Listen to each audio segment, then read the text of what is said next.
Claro.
ఓం శ్రీ పద్మావతి దేవ్యై నమః.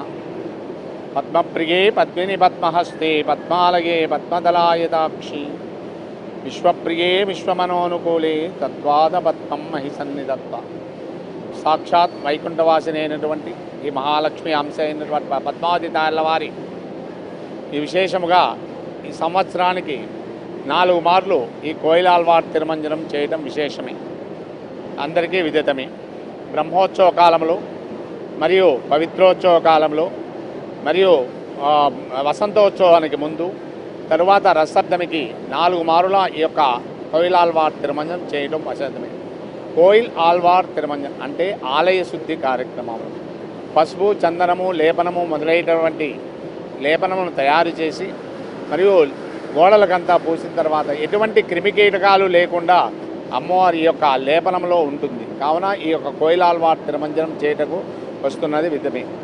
ఒక కార్యక్రమాన్ని నిర్వర్తించడానికి ముందు ఆలయ శుద్ధి కార్యక్రమాన్ని నిర్వర్తించడము మన యొక్క సాంప్రదాయంలో ఉన్నది విశేషమే. ముఖ్యంగా ఈ యొక్క మనయో 5వ తేదీ నాడు అమ్మవారి అంకురార్పణ 4 అంకురార్పణతో ప్రారంభమై 5, 6, 7 త్రిదిన సంకల్పముగా పాంచరాత్ర ఆగమసారముగా మనకు ఈ యొక్క పవిత్రోత్సవ కార్యక్రమములు నిర్వర్తించబడుచున్నవి. కావున ఈ యొక్క పవిత్రోత్సవ కార్యక్రమంలో ముఖ్యంగా 5వ రోజు మొదటి రోజు పవిత్ర ప్రతిష్ట, 2వ రోజు పవిత్ర సమర్పణ, 3వ రోజు మహాపూర్ణాహుతితో ఈ యొక్క పవిత్రోత్సవ కార్యక్రమం నిర్వర్తించబడును. ముఖ్యంగా ఈ సంవత్సరము చంద్రగ్రహణము కారణముగా ఈ యొక్క పవిత్రోత్సవ కార్యక్రమము మధ్యాహ్నము 2:15 ఆలయము మూసివేదురు. కావున దానికి ముందే ఈ యొక్క పవిత్రోత్సవ కార్యక్రమాలన్నీ పరిపూర్ణము చేసి 2:15 ఆలయమును మూసివేయుదురు. ఈ యొక్క కార్యక్రమంలో విరివిగా భక్తులందరూ కూడా ఈ 3 రోజులు పాల్గొని అమ్మవారి యొక్క కృపకు పాత్రులు కండి. ఓం శ్రీ పద్మావతీ దేవ్యై నమః.